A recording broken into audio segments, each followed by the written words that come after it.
Alright, hello everybody. Welcome to the first lesson of the 900 section for the Prodigy program this month. This is Dalton Preen, FIDE Master Dalton Preen. Let me know if you guys can see the board and hear the audio, just to make sure that the text side of things is all good. I'm also going to let a little time go through here for people to get here into the chat boxes, for the advertisements to go through and stuff like that, just to make sure that everybody is all good to go. So just let me know in the chat boxes here if everybody's able to see and hear okay.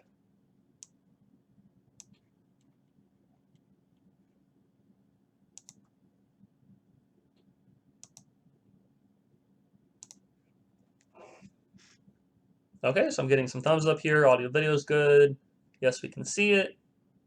Or is there a problem with the video if we are not started yet? If you cannot see or hear, try refreshing. I'm live. There we go. Come on, start already. It's up on Twitch. Audio and video is good. Okay, should be good to go here. I'll just wait a couple more seconds just in case some people have to go through the advertisements. And let some more people sift into the chat boxes. But I think we should be good to go then. Okay, well, welcome everybody, like I said, to this July 2017 month of the Prodigy program. Very happy to have all of you guys here in the 900 section. Hopefully you guys have enjoyed the day. If you've participated or watched any of the other lessons, or if this is your first one, either way, welcome to the program here. My name is Dalton Preen. I'm a FIDE Master, as well as the Director of Instruction for ChessUniversity.com, as well as one of the lead instructors for the Prodigy program. Nice to see all the familiar names in the chat box, as well as plenty of new people for sure this month. I'll get to know the names, as many as possible throughout the month. So bear with me as I get to know your names and stuff like that. So today we're in our first lesson for this 900 section. We're going to delve into basic planning in chess and talk a bit about goals of the game. Now, in a chess game, what is the goal? What is the goal of a chess game? Might sound very basic, but we're going to start off with some simple questions here at the start and kind of work to get a bit more complicated. What is the goal of a chess game?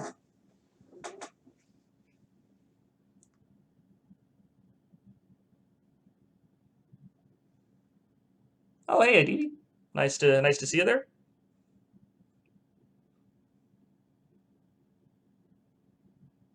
Okay, capture the king, checkmate, checkmate, checkmate the opponent's king, win. So obviously the goal of the game is to either checkmate our opponent's king or win through them resigning, or we want to win the game. That's obviously the goal of the game. Well, let me put it this way. That's the long-term goal of the game. So what do we have to do before we can reach that long-term goal? That's what we're going to talk about. So we obviously know the long-term goal is to checkmate our opponent. We can arrive at this long-term goal through many different ways. We might have a successful attack. We might capture all of our opponent's pieces. However, just because we know our long-term goal doesn't mean that we can focus on the long-term before we look at the short-term goals. So let's say, for example, we have a New Year's resolution this year. Maybe we want to lose 20 pounds of weight, for example. Well, that's our long-term goal. But it's not really something that's going to happen overnight by any means. In the short term, we're going to have to do many things, such as cutting out fast food, working at the gym, running or jogging on the treadmill, lifting weights, being active, and so on and so forth. Eventually, by doing all of these things, then we're going to hope to accomplish our long-term goal of losing those 20 pounds. In chess, though, it's pretty much the same way. When we're making plans in chess, we don't want to focus on the long term. We do want to focus on the long term, but we have to have short-term goals first, and then the long-term plan will become easier to accomplish. So what kind of short-term goals or plans can we follow in a chess game? So let's say, for example, we're in the opening of a game. What are some goals or plans, some things we want to accomplish in the opening of the game that you guys know of? So if we're in the opening, what are some of our goals or kind of our checklist of things we want to accomplish? Okay, you want to control the center, get the center, keep your king safe, develop and control the center, get castled. So the basic principles of the opening, at least to start off with, are things like control the center, develop your pieces, get castled, different things like that. Now, let's say we've gone through the opening, we followed those short-term goals, and we reached the middle game. What are some things we want to try to accomplish in the middle game?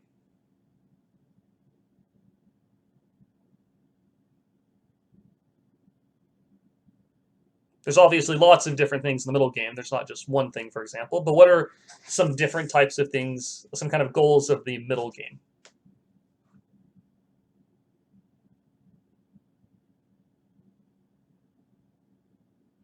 Okay, try to have uneven trades, win material in our favor, possibly. Get a space advantage, trade if you're ahead, different tactical ideas, win material. So lots of different stuff in the middle game as well.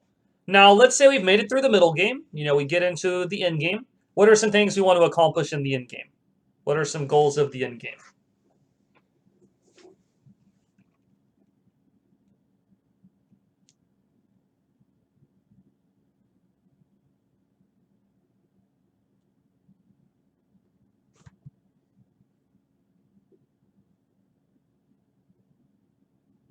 Oh, wait, MC Hacko, I think that might be your name.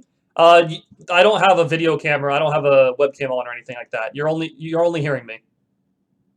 Yeah, you only see the board and hear the instructor, not seeing me.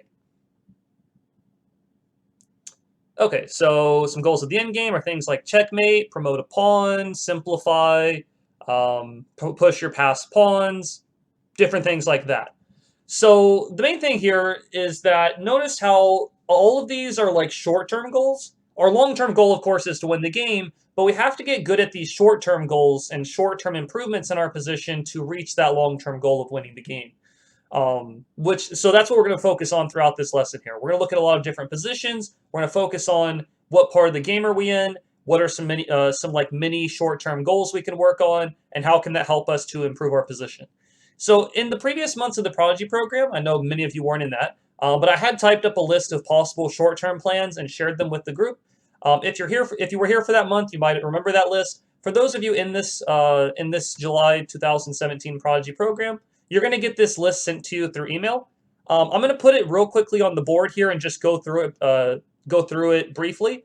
Let me go ahead and actually let me do it this way. Let's see here.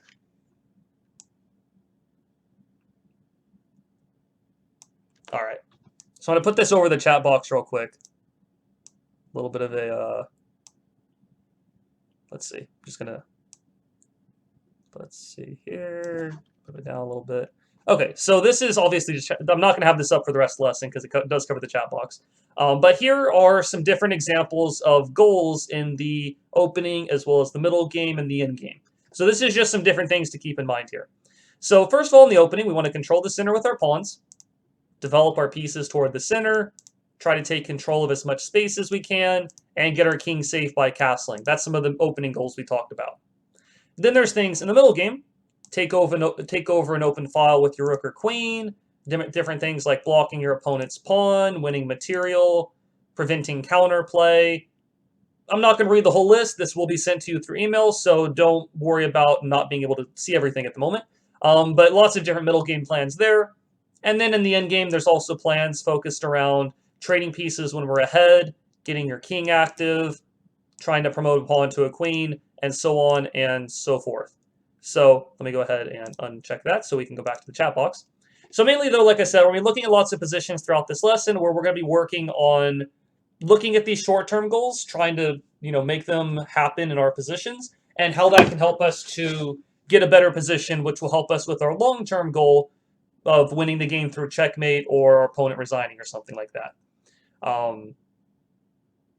So before we can, we can see that there's many different types of short-term plans, but before we can think about the end goal of the game, we have to put these short-term plans into action. So let's go ahead and put our first position on the board and see what's going on in this first one here. And we're going to fast forward in this game to move number 9. So I'm going to click through the opening. D4, E6, C4, D5, knight C3, pawn takes C4, knight F3, A6, A4, H6, E4, knight C6, bishop takes, bishop D7, queen E2, knight F6. Okay, so we're on move number 9 in the game, and we're not really looking for particular moves just yet. In this position, though, what do you notice kind of overall here? What are some different things or some different factors, or what are some different things you notice in this position? Who has accomplished the opening goals better, white or black? because we're still a little bit in the opening. Neither side's castled yet, and there's still some other pieces to develop, but what's going on with the opening goals for white and black here? Who's done a better job in this position?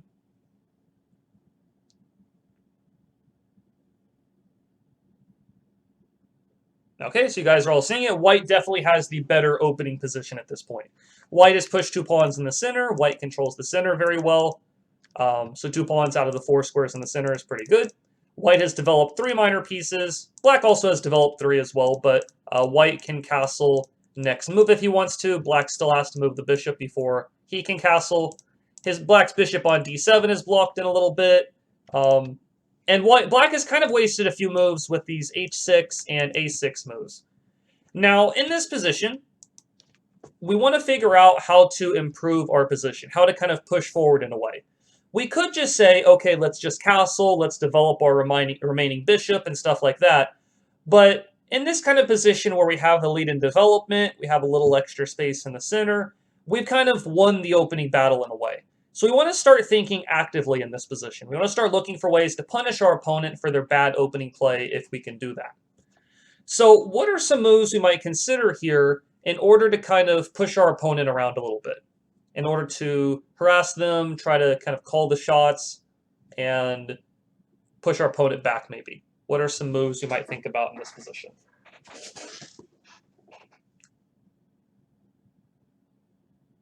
John, the 1200 section was earlier, about an hour and a half ago or so. This is the 900 section. So if you weren't there for the 1200 section, you will get the video recording. And you can also see the next 1200 lesson tomorrow live. Okay, so let's see some moves you guys are considering. Everybody likes the move e5 and d5. It looks like the pawn pushes are kind of winning the voting poll here in a way. So let's look at both of these moves real quick. e5 and d5. Now, I think they're both pretty good options of moves here in this position. One of them was played. The other one obviously wasn't. But we'll talk about kind of the difference between the two here as we go on. So e5 is definitely one we could think about, attacking the knight on f6. Aside from attacking the knight, what else does the move e5 do here? Aside from attacking the knight, what else are we accomplishing when we push the pawn? Diego, we could castle. However, castling is going to allow our opponent to do whatever they want. If we're ahead in development and we have this better opening position already, it's probably more beneficial for us to start pushing our opponent around rather than simply castling or simply developing. We want to try to call the shots and make forcing moves a little bit earlier in the game. And forcing moves, if you guys don't know the definition, I'm sure some of you guys do, forcing moves are any kind of check, capture, or threat in a position. They force your opponent to respond to them.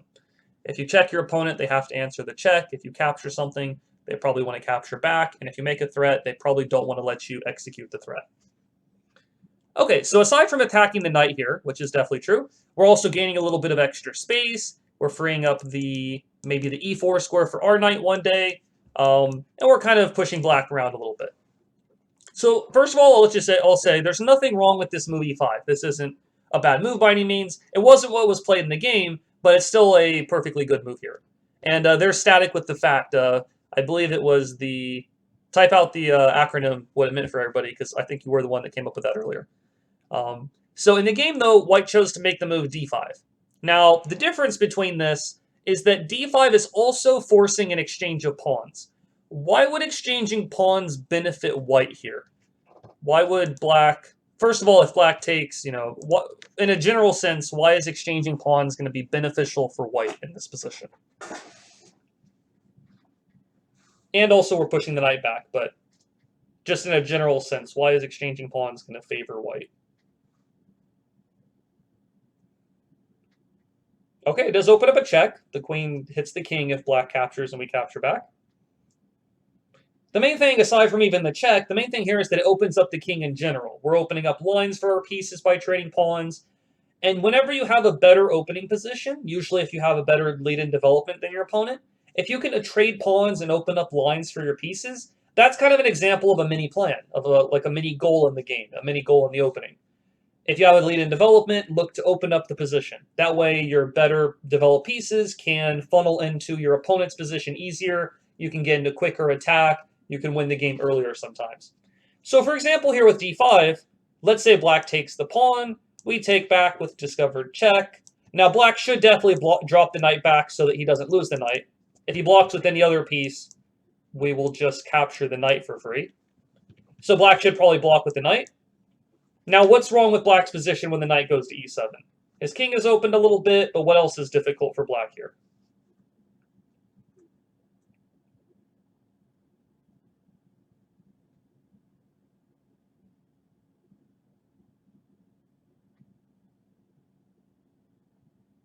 Okay, so blocking the f8 bishop after knight to e7, blocks the bishop and the queen, bishop stuck, castling's difficult.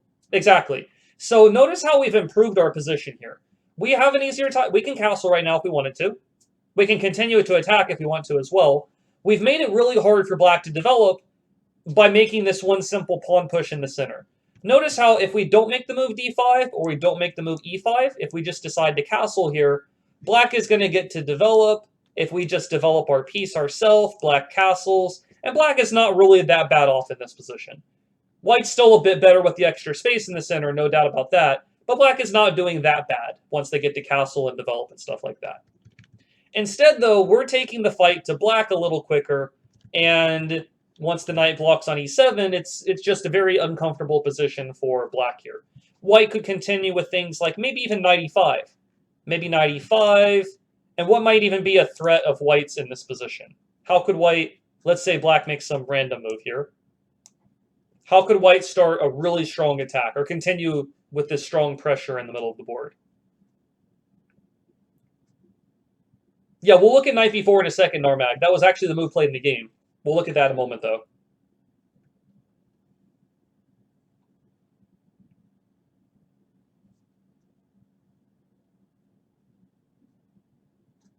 Okay, so I think a lot of you guys are getting the right idea.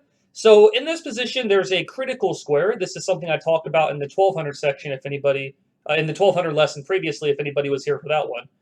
A critical square in chess is any kind of square that is attacked and defended the same number of times. F7 is attacked once and by the knight, and defended once by the king.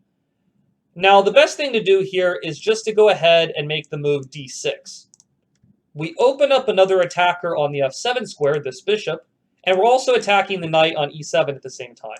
If black captures the pawn, we actually get a pretty nice and quick checkmate there. Bishop takes f7 is a nice little finish to the game. If black doesn't take the pawn, there's not really a great way to defend the mate. Like, I guess he can block with the bishop, but then we can just win the knight for free. So notice how, again, the main thing here is that when you have this late in development, a mini plan or kind of a short-term goal is that you want to open up the position and try to take the fight to your opponent. So in the game, white did play d5. Black did not take the pawn, though. Black saw what would happen. Black played the move knight to b4 instead. Now, even though black did not take the pawn, what can white still do here? What can white still do to fit in with his idea of opening the position, forcing moves, trying to hit the opponent, different things like that? What can white do here?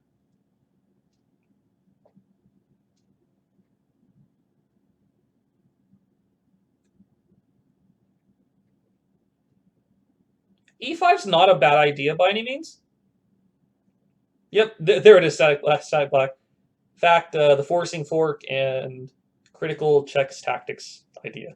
Now, e5 is not a bad idea. The problem with e5 right away, though, is that we're undefending this pawn on d5. Black can now play knight takes d5, knight takes, and we're just down a pawn right now. We're down a pawn in this position. So e5, while it would be nice to do, it does lose the d5 pawn. So you want to be careful about that. So instead of e5, what can white do instead? Maybe a way of opening the position up. Because remember, opening the position is going to favor us because we have the better developed pieces, more control of the center, and stuff like that.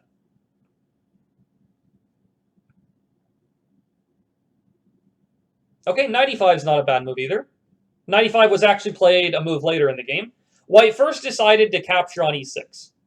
White played d takes e6, and black captured back. Now, why is this trade of pawns beneficial for white?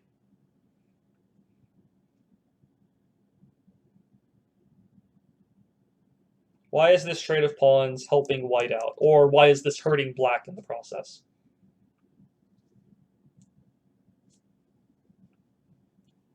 Okay, it opens up the king a bit more.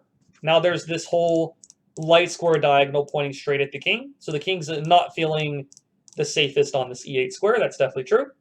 Opens up the d file. Maybe we can get a rook to the d file one day. Isolates the pawn. That's also very good to notice as well. Very good. e6 has no d or f pawns to the left or right of it. So this is a pawn that's going to need protection from pieces because there's no pawn that can protect it. So that's very good to notice. So we've improved our position quite a bit here. Are we winning the game just yet? Maybe not, but we are slowly improving our position. We're opening up lines, weakening our opponent's position, trading some pawns in the center to give ourselves better mobility for our pieces and different things like that. Now, after the pawn trade, white did play knight e5, kind of taking advantage of some of these weak light squares, and black made the move bishop d6. Now, all of a sudden, there's a tactic available. The way that white played in this position was knight to g6, attacking the rook. The rook had to move. And what should white do here? You guys wanted to do this earlier, but now it works out even better.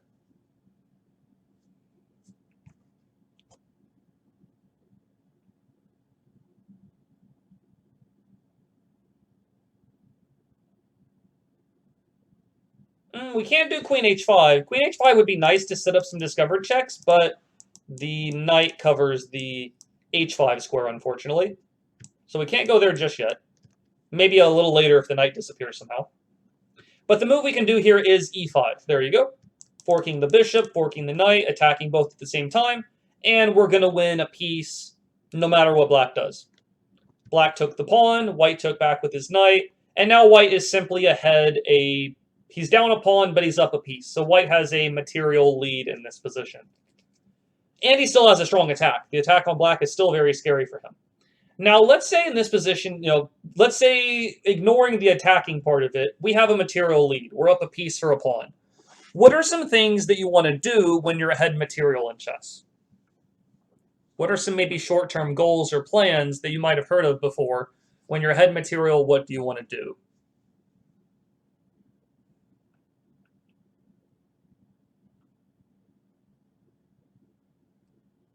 There you go. You want to trade. Very good. Very good.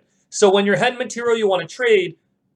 Let me ask you, why is that the general principle? You might have heard that before, but why is that a good principle to follow? In this case, you can just mate the guy. You're right, Brian. This one, it might be a little different than just trading and trying to play the end game, but I just mean in general when you're ahead material. Here, we're going to keep attacking, though. Why is it good to trade when you're ahead material?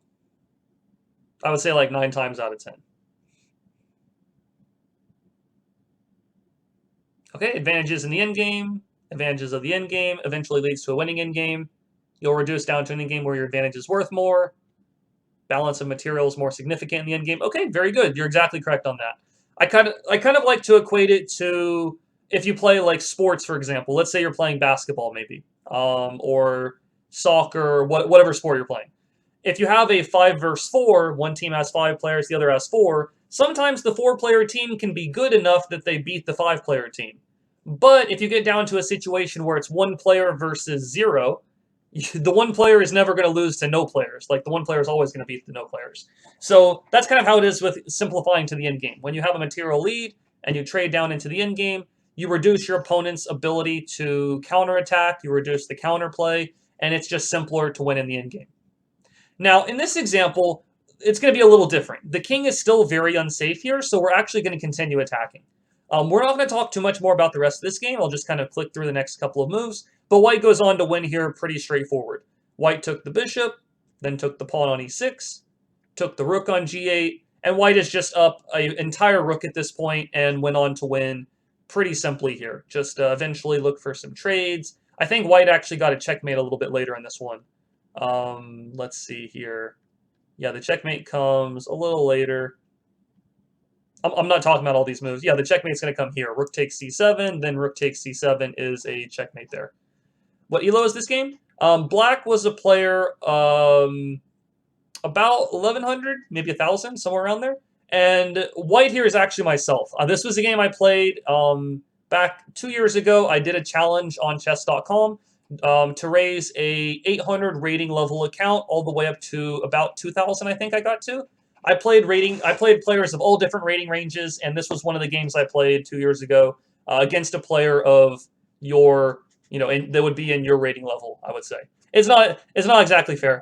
My rating's 2,300, so it's not exactly a fair matchup. But the main thing here is you can learn from Black's mistakes and how to take advantage of your opponent. So let's go ahead and move on to our next game here and check this one out. All right, so we're going to kind of click through. We're looking at this one from Black's point of view. And we're going to click through to see this position a little farther into the opening. And we're going to get here. Yeah, it was essentially smurfing. But I did it for educational purposes. And I had the permission of chess.com and all that stuff. I emailed them. They were cool with it. So, I mean, I went through all the jumps and stuff to make sure it was safe, good to do. Okay, so in this position here, it is Black's move right now. What are some things we notice about this position? We're kind of still in the opening a little bit, still have some, opening things we want to accomplish by developing and stuff like that, but what do we notice in this position? What are some different things we see here?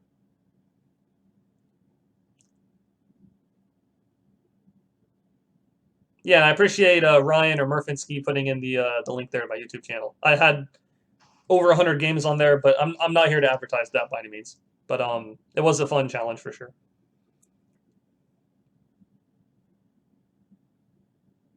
This is the 900 section Tiger Beasto. And we are playing Black here, yep. So let's go. What are some different things we notice in this position here? Black's king is definitely safer.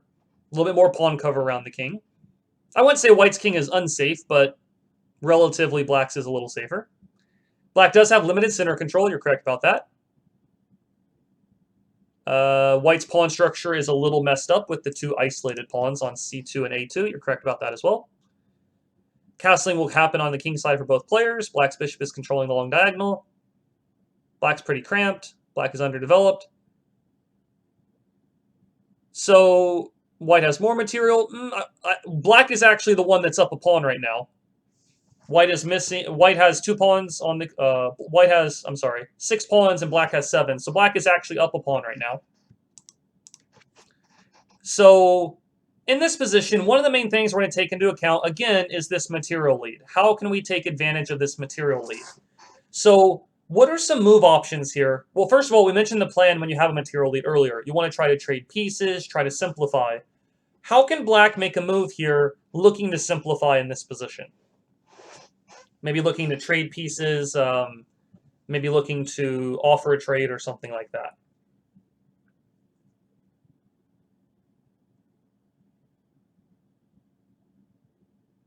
Okay, bishop takes c3 is an exchange, so technically it does fit that. However, we probably don't want to exchange off our strong fianchettoed bishop.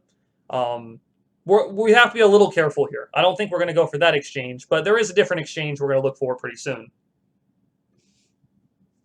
If we could trade the queens, that would be great. How can we offer a queen trade here?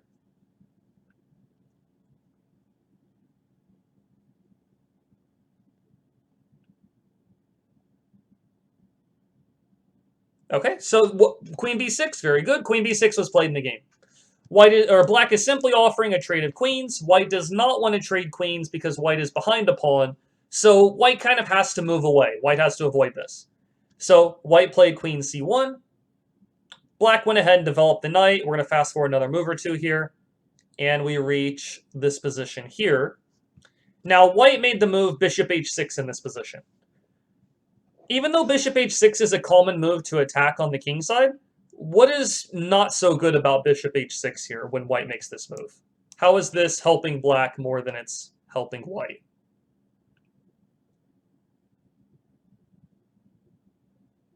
Is there anything wrong with d5? Probably not. I think d5 controlling the center would have not been a bad move either.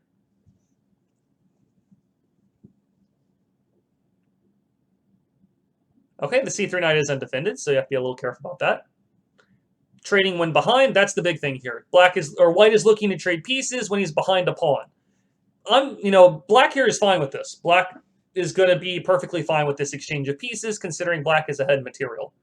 Now, black decided not to take the bishop just yet, just because the queen around the king position is a little... you just got to be a little bit careful about that. Instead of taking the bishop right away, black went for a different exchange on a different part of the board. What's a move black can make here to look for a different exchange of pieces somewhere else?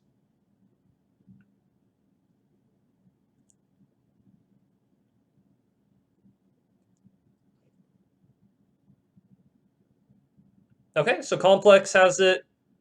Shakirov Barva? I'm sorry if I'm pronouncing anybody's name wrong. Bishop a6. So bishop a6 is what was played in the game here. Now, bishop a6 is not the only move by any means. Like, you could play knight g4 here. That would probably be fine. You could do, like, e5 or d... There's other moves available here. Mainly, though, bishop a6 is a nice move because, again, it fits in with the idea of, black is ahead in material. Black is going to look to trade pieces. So white took the bishop. The nice thing is also the bishop can't avoid the trade. There's nowhere the bishop can move to avoid it. So white took the bishop. Black took back, of course. White took on g7. Black took back. Black is simply ahead a pawn with a good-looking position. So we'll just fast forward a few more moves in order to see how black finished the game off here. Knight e5, rook h3. Now, even though black is up a pawn, even though black is in a better position materially, you still have to be careful. You still have to take into account what your opponent's trying to do. You can't just ignore your opponent and let them do whatever they want to do. So in this position, white has just made the move rook h3. What is white's idea behind this move?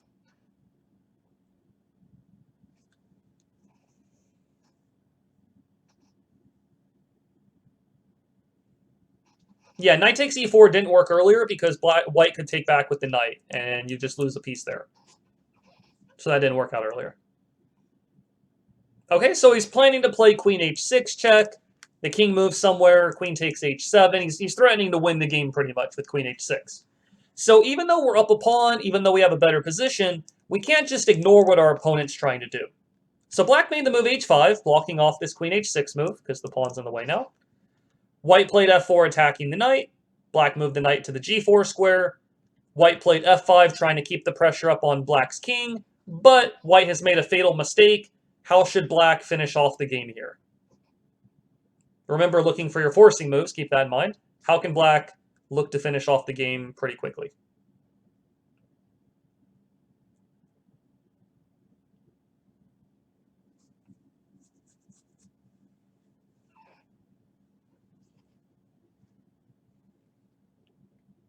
Queen b6. There you go. Very good. Queen b6 check, and we're going to win a bunch of material. If the king moves over to f1, you get the checkmate. If the king moves over to h1, you get the knight f2 fork, and then you get the double check. Black is just up a whole rook. Now, you're not going to get a smothered mate. Smothered mate doesn't work here right now. Queen g1 and then knight f2 doesn't work because the queen covers the f2 square when it captures. But black is going to go back for check again, and then check on d3, and then pick up the queen. Next move, black is going to be up a ton of material at this point. Easily winning position for black here.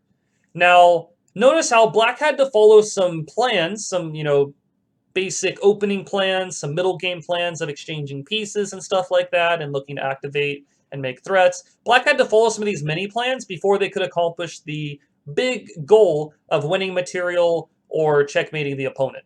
So it's all about, looking at these mini plans, trying to solve them in the opening and the middle game, and then how can you use these to help you improve your position and win the game. So let's move on to our next example. Check this one out here. Let's use this one. All right, so we're going to fast forward through this one a little bit. We're going to be looking at this from black's point of view again.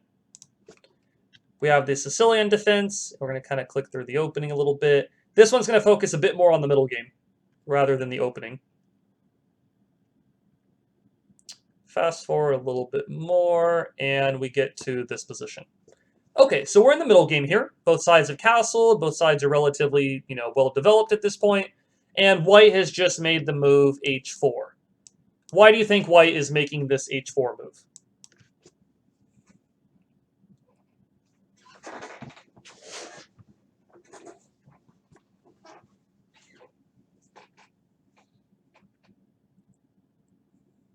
What is white's idea or possibly their plan or their mini goal, short-term plan, with this h4 move?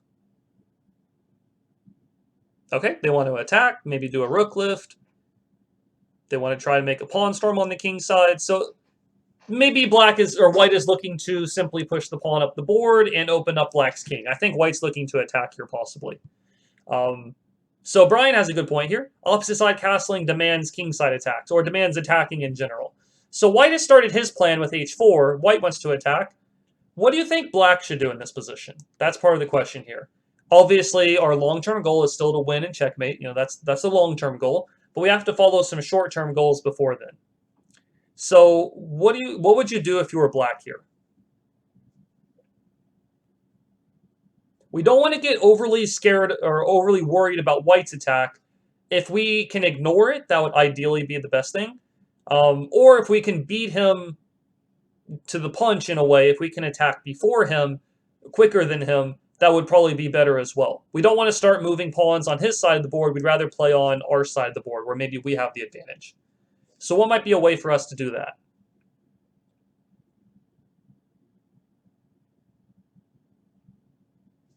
Okay, so counterplay on the queen side was mentioned. Knight to b4 possibly, moving something to c8, maybe a rook to c8. Bishop takes b3. Is bishop takes b3 good? I would probably not trade off the bishop for the knight right now. I think our bishop is a pretty good looking piece here, aims toward the queen side a little bit. I probably wouldn't trade off the bishop for the knight, because the knight on b3 is not really doing anything special right now. So the main thing here that black wants to do, black wants to attack on the opposite side of the board. So in a way, we want to do the same thing white's doing, just on the other side of the board. Now, why is black going to be quicker with it, though? Let's say we start off with a5, and white goes h5. White is trying to play h6, but why would black be quicker with his attack here? What's the difference between white and black's pawn pushes?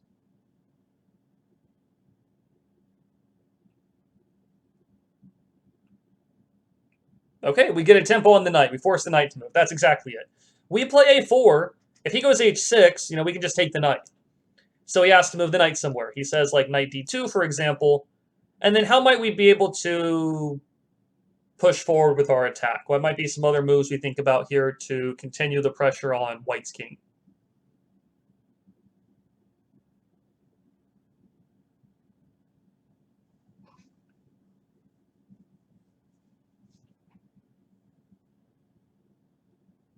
What if a5, then white goes a4? We'll talk about that in just a moment. That's something white could try, but we'll talk about that in just a moment.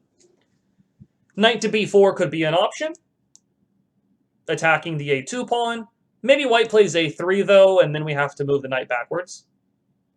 Maybe we do like a3 here, a little bit of a possible pawn sacrifice to open up the king.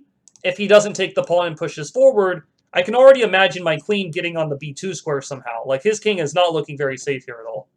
Maybe now I play knight b4 and try to, like, swing the queen over toward the queen side here. So mainly here, though, we're looking to attack. Now, a lot of the times players they'll say, oh, I want to attack. I want to checkmate the opponent or stuff like that. You have to make sure, though, that when your plan is to attack, you have to have an advantage on that side of the board. You have to have an advantage around the opponent's king. Our advantage is the fact that we have the pawn pushing, we have the bishop there, and the knight as well. If we didn't have any of those pieces around white's king, then we probably shouldn't look to attack. You can't attack without having an advantage on that side of the board, usually. So, in the game, white did not play h5, actually. White played the move queen d3. Now, white is threatening to take this pawn on d6, but black does not, just ignores the threat. Black pushed the pawn forward, the knight moved. Now, there's something a little different here when the queen's on d3. What's even stronger now that the queen is on d3? What's even stronger here?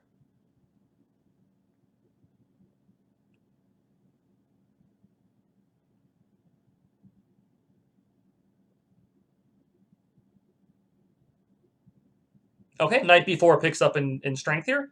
Bishop takes a2 is also strong as well. Pretty much just a switch around of the move order. You could play knight b4, attack the queen and the pawn, then take a2. In the game, black took a2 right away. Bishop takes a2. If the king takes back, now the king has walked into a fork. So notice how bishop takes a2 is a forcing move, which is what we talked about in some of these other examples. So instead, white played king to c1, and white is still under a lot of pressure. Black made the move rook to c8. White played knight to c4, trying to block off the c file a little bit. White played knight to black played knight to b4. White took on d6, attacking the queen, looking for a queen trade. What should black do in this position here? Go ahead and see if you can figure out the best move for black, or the best series of moves for black.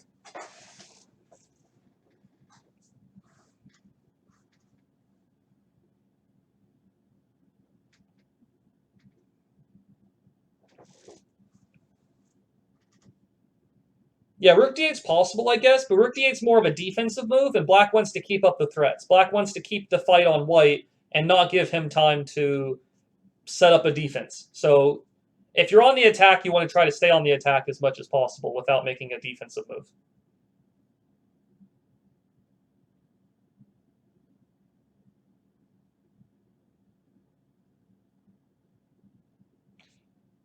Okay, so in this position here, the best thing to do is actually to trade queens, and it's not because we're ahead in material. We're not actually up material at the moment.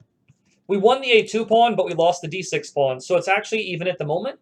But if we trade queens, white is actually now losing material. If the rook takes on d6, we take the bishop on, or we take the knight on c4, and now we are up a piece. We have an extra minor piece. And if the knight takes back on d6, what do we do here?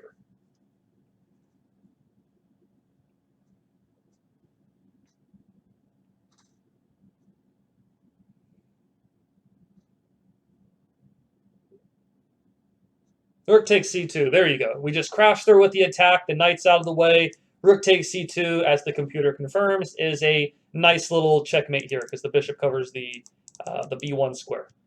So what do we get from this example? What do we learn from this one here? Well, the main thing we get from this example is that when our opponent is pushing on one side of the board, or if they're looking to follow their plan, we don't necessarily need to we don't want to worry about our opponent's plan unless it's absolutely necessary. I forget who said it in the chat box earlier, but I think one student said, white's trying to mate us with one pawn. That's crazy. That's kind of the way you want to think of it here. You want to think like, oh, he's just attacking me with one pawn. I'm going to go attack him with everything I've got. I'm going to play a4. I'm going to have the bishop aiming on a2, the knight, the rook on the open c file. I'm just going right after my opponent. Rather than defending, I'm attacking. And it's in this case, you can get away with attacking because you have advantages on that side of the board. Now, you won't always be able to just say, I want to attack. That doesn't always work. Sometimes you don't have an advantage around the opponent's king and you should not attack. But in this case, you have a green light to attack because you have a lot of stuff aiming in that direction. Okay, so let's move on to the next example. So again, the main thing we're getting from these positions is these kind of mini plans, these things we have to accomplish before we can accomplish the big goal of checkmating or winning the game.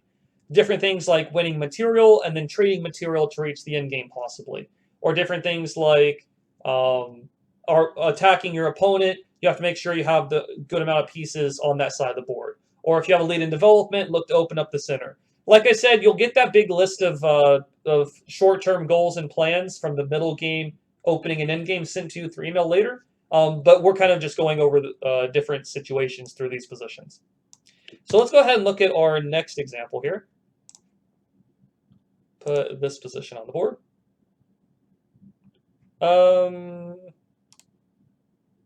Okay, so in this position here, it is black's move right now. White has just made the move h3. What's going on in this position here?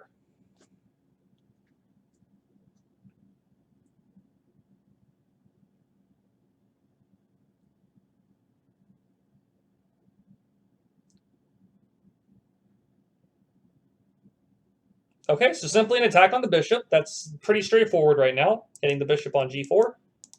So we have a little bit of a question to our bishop here. What should we do with the bishop? Do we move, do we go to h5? Do we take the knight? Do we retreat it somewhere else on this diagonal? Do we do something different? What would you say?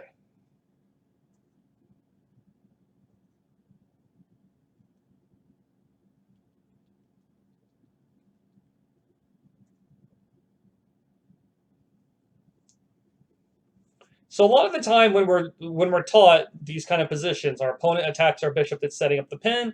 A lot of the times we're taught that we should not take right away, that we should just drop the bishop back and keep the pin. Just be annoying, keep the pin going on there, stuff like that. While this is not a bad move by any means, the best move in the position is actually to trade the knight. And we're kind of talking about how this is a little bit of a short-term plan in a way. When we take the knight here, let's say white takes with the queen and we trade here, why would trading queens here and getting into the endgame, why is this a benefit for black? Why is this a good position for black here?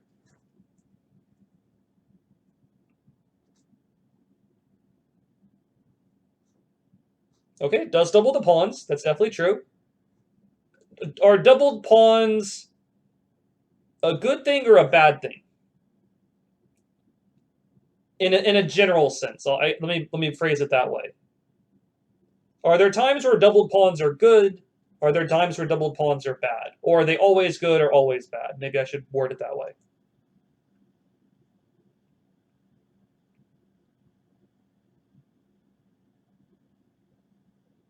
All right, a lot of people are saying generally bad, but not the worst.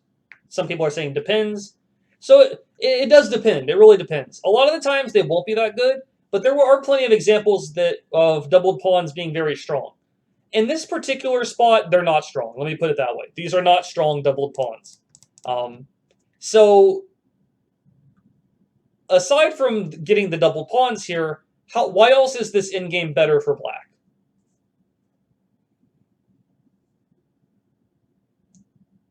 I like what you say there, Chess Pally. Nothing's always bad. That's true. There's always an exception to a rule or an exception to something. Sometimes something that's bad a lot of the times can sometimes be good in different situations.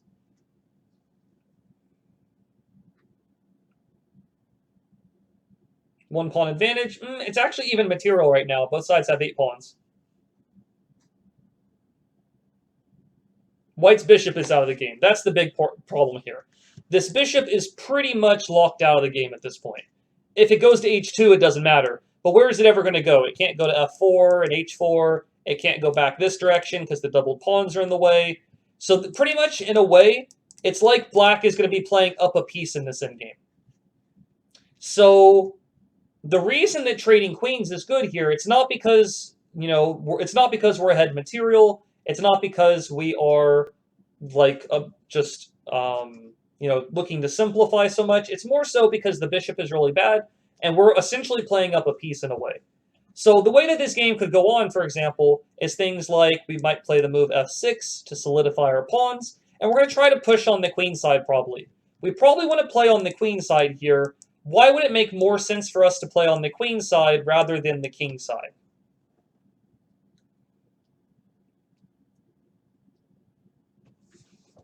Why would it be better for black to play on the queen side compared to the king side? Not that playing on the king side is bad, but why might it be preferable to play on the other side of the board? Okay, so you don't want to open up the bishop or the position for his bishop. We don't want to start trading pawns around the king side and letting his bishop become more active. That is true. You pretty much want to try to play on the side of the board where we have more space. Again, kind of like I said, when you want to attack, you have to make sure you have pieces aiming in that direction. The queen side is where we're better. The queen side is like our home field advantage in a way. We have extra space. White's bishop is pretty much trapped on the king side, so it's almost like we're ahead a piece on the queen side. So this is kind of like black's home field advantage on the queen side here. Kind of like, I like using sports analogies, like I mentioned earlier. When you're at your home field advantage, that's the place where the players are more comfortable. People like to play on their home field rather than playing on the opponent's area. So black is going to focus on playing on the queen side here and pretty much be up a piece in a way. So different ways this could go is maybe something like, I don't know, maybe f6 at the start, maybe like walk the king over first. Maybe try to start pushing some pawns on the queen side here, for example. I'm just playing some hypothetical moves here. Maybe gaining extra space, swing the rooks over, maybe try to push the c-pawn and improve the bishop. The real problem for black here, or for white here again, is that the bishop is just stuck. This bishop's never going to become active. What if black plays f5? I would probably avoid playing f5 because a little bit of the trickiness with f5 here is that if white takes, we take back. I guess we might win the g-pawn, but we also have to be careful that our e-pawn doesn't become weak.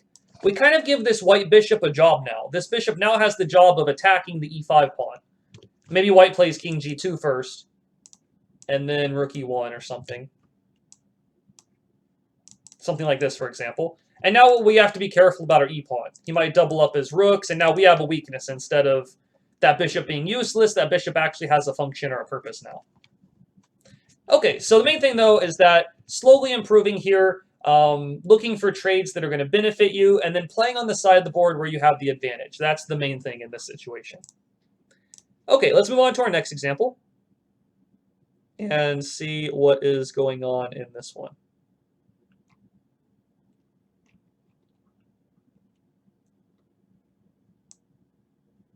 Okay, let's get this one here. All right, we're going to look at this from white's point of view and fast forward a bit. Let's say somewhere around...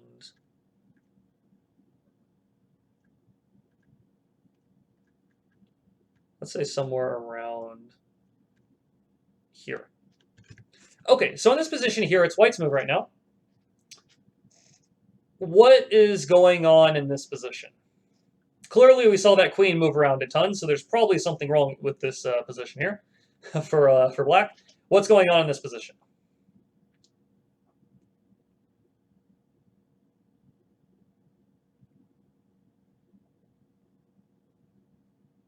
It's white's move right now. Black just made the move e6. That was black's previous move.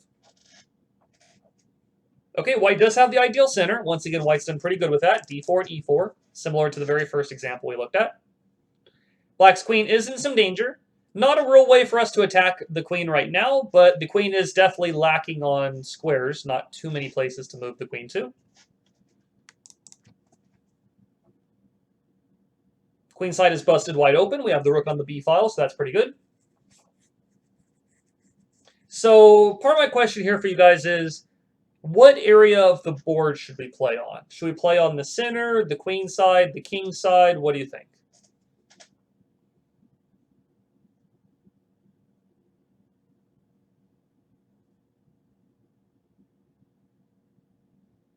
Can you show us you playing a real game? That would be me playing like a live game. We might be able to do that later in the month. I'm not 100% sure. I'll have to talk with Kyra about that, but we're mainly focusing on lessons, interactive lessons for now. But I guess that could be a possibility, doing a game playthrough or something. Okay, queenside, center to open up the king. Okay, so we definitely want to focus on kind of the left 2/3 of the board. We have a great center, so already the center is already kind of where we could play. And then the open b file also lends us to maybe playing on the queen side there. We don't really have much of an advantage on the king side, I'd say. Like, doing anything on the king side doesn't really make much sense. Even though we might try to trap the queen, it's probably more beneficial to play on these queen side and center parts of the board here. So in this position, we know where we should play. How can we play on that side of the board, though? So what could be some moves we think about in this position with it being white's move right now?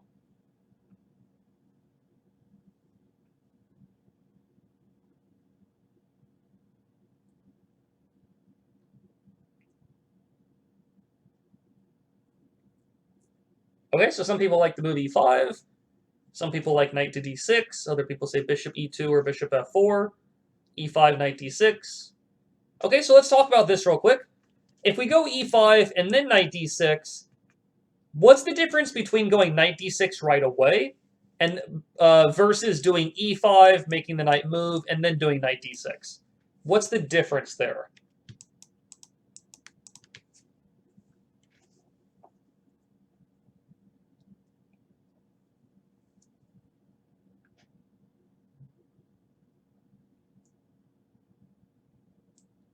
Okay, that will double our pawns. That's what Callie says there.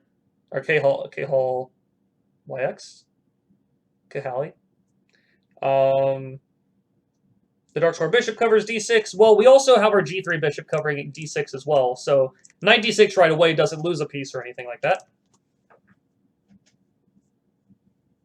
Support point. e5 forces the knight to move. So let's look at the difference here. If we go e5, and let's say the knight gets to go to the d5 square, have we helped black, or have we improved ourselves, or have we helped black here when the knight gets to d5?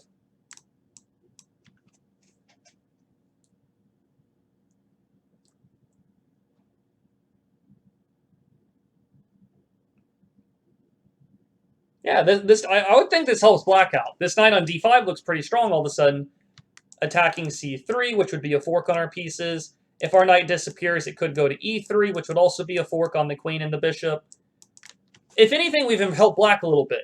If we try to go to d6 now, well, first of all, black could just take it and then play knight takes c3, and we're just losing material. But even if knight takes c3 wasn't possible, let's imagine he couldn't take the pawn. We have double d pawns. Black could just castle. I don't know. I feel like black is doing okay here. White is still better, but black is not doing that bad. Now, if we go to d6 first, if we check on d6 immediately, bishop takes, what's the difference here? What is black not able to do? What have we not given up? Different things like that.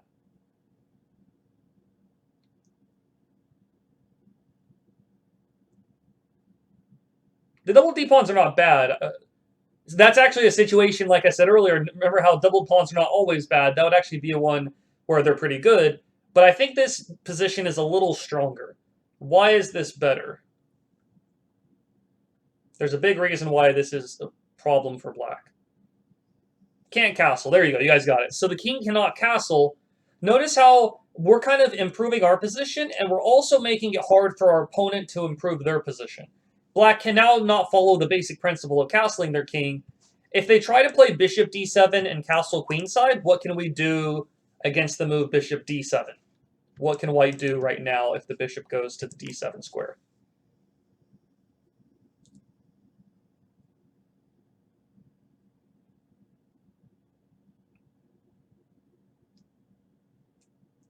We take b7. There you go.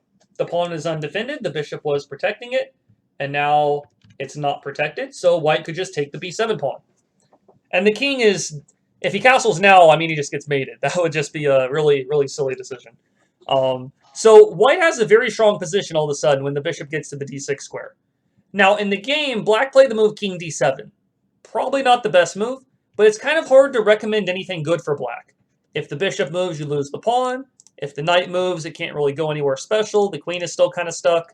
So black made the move king d7 to hit the bishop. Now, white still did not play the move e5, though. Again, e5 is maybe giving black the d5 square, and we have to worry about the c-pawn and stuff like that. White instead played the move bishop e5. The king moved. Now we want to take advantage of these dark squares because there's some weaknesses here. How can we bring another piece to attack these dark squares? The bishop's already doing great. How can we bring another piece to getting on these dark squares somehow? And how can we do that?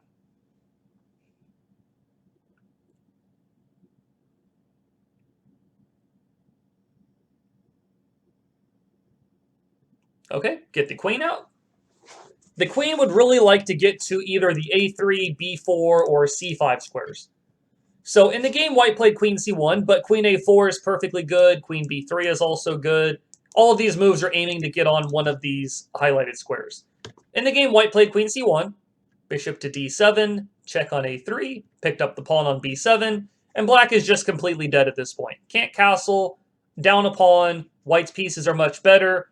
Notice how white, a little weird here, white hasn't castled or even developed his kingside pieces very well, but it's not a problem. It's not a problem here because white's king isn't weak because black can't take advantage of it. That's the whole thing. Your king is only weak if your opponent can take advantage of it. In this case, black cannot take advantage of white's king. Black played the move a5. White threw in the queen to d6. White is now threatening to take the knight and then take the bishop on d7. Black played rook d8, and white went on to win pretty quickly here. White played bishop to d3, queen h4 check, king e2, queen h5, swung the other rook over to b1, and he's just going to play rook b8 and go for a checkmate pretty soon. g4, h5, bishop kicked the queen over a little bit, g5 to make sure the center stays secure, picked up a free piece, and eventually black gets mated in this position here. There's just no good way to cover all of these different checkmate threats. So black was able to win pretty easily here, and white is just completely lost at this point. So again, what did white do a good job of? What did white do well in this position to even get to this situation? Well, first of all, black didn't play the opening that great, but white had to find a way to take advantage of this. White had to find a way to take advantage of his opponent not following these opening principles very well, moving his queen a bunch. Because if you don't take advantage of this, black, if he's given enough free time, he'll just develop, get castled, and he'll be okay. Couldn't he have gone rook b8 ages ago? Probably. There's a couple other opportunities to do it earlier. But white just held off a few moves and did it around this time, a little later on. So the main thing, though, from this lesson for you guys to understand here, is that the goal of the game, obviously, is checkmate or winning the game. But you have to accomplish a lot of short-term goals or a lot of small improvements in your position before you can go for the knockout.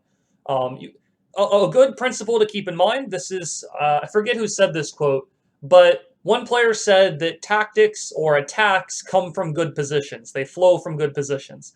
How do you get the good position? You have to follow these mini plans, these short-term goals, in order to get the good position, and then the knockout blow usually comes a bit later on. So by following these mini plans, by following these mini goals, you'll get better at acquiring a better position, which will help you to win more games in the long run. So that's it for this lesson, guys. Hope you guys have enjoyed it. Like I did say around the start of the lesson, when I pulled up that little bullet point list of the different plans, that list of plans will be sent to you through email as long as we have your email on file from the registration process. So you'll get that email through from Kairev probably around the end of the weekend or maybe by Monday. That'll be sent to you guys. And do you have homework? Homework will be sent out, I believe, on Monday or Tuesday. I'm sure one of the other moderators in the chat box can confirm that for me. So hopefully that will work out for everybody. Hope you guys enjoyed the lesson. I do just want to make a note, just as a quick note here, we are running this program for entirely free. There's absolutely no cost or anything associated for you guys, though we do have a donation button below the stream if you look right below the video.